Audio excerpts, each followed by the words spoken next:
If you've got babies in the family, stick around. Coming up next, the latest in diaper technology. Then, quite a view, isn't it? It sure is. Our next story is about a local guy. He's from Carlsbad, and his name is Cully Davis. Now, Cully bought an idea 5 years ago for a form-fitting, reusable diaper. His brother-in-law had given up on the idea, but Cully developed it into a winner. Tonight we're going to meet this 32-year-old entrepreneur and his rather unusual development and research team, which consists of his wife and 5 kids. Even when they're not booming, babies are born by the thousands. That translates into billions of dollars a year spent on caring for these bundles of joy. In fact, large corporations literally soak up enormous profits with the #1 baby product, disposable diapers. You know, you've seen those boxes with the cute cuddly names, Pampers, Loves, and Huggies. But surprisingly enough, in this age of disposables, a good percentage of the population still relies on diapers made of square pieces of cloth and those nasty pins. Ouch! Ah, well, relief is in sight for those with sore fingertips. There's a new product that's soon to hit the shelves called DiddieSnug, the first ever form-fitting, reusable cloth diaper.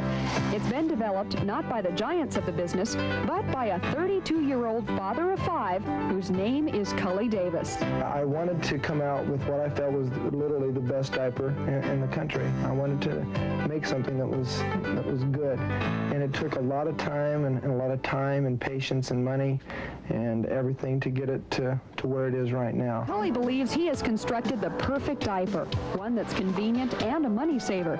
He estimates his diaper could save a family nearly $1,000 per child over a 30-month period. Plus, Cully's put Velcro strips on these cloth diapers.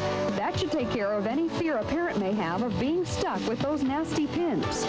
Most men are scared to death of even putting a cloth diaper when they have to hold those pins. So with these little Velcro tabs, a little 8-year-old, a little 6-year-old can go and help mom out. Over the last 5 years, Cully's sons, Kurt, Scott, Jared, and Sean, have supplied valuable research for the diaper. I guess you would call this the active child test. But wife Camille has and continues to provide the practical research with their youngest child, Lindsay. Our family and my wife has probably been the best little R&D lab around. My wife's been very frank with the diaper. I'll bring some home and try these out, and she'll go, nope. This won't do it. It is not thick enough. It doesn't absorb.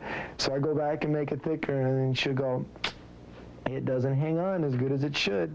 Today, the day-to-day grind is working with different companies to find just the right setup needed to make the diaper. Currently, only small orders of the diaper can be filled in various test markets. It will take millions of dollars for Cully even to think of mass production. But is this an example of counting your babies before they're born? Is there a market for Cully's DiddieSnug? #1 reason why women like disposables is the convenience of it. The best thing I like about the cloth is that it's savings. It saves money and it helps the ecology. We think our diaper's great. We're satisfying both of those people. Cully's test market in Salt Lake City is promising. His diaper is selling, but does that make him sleep easier at night?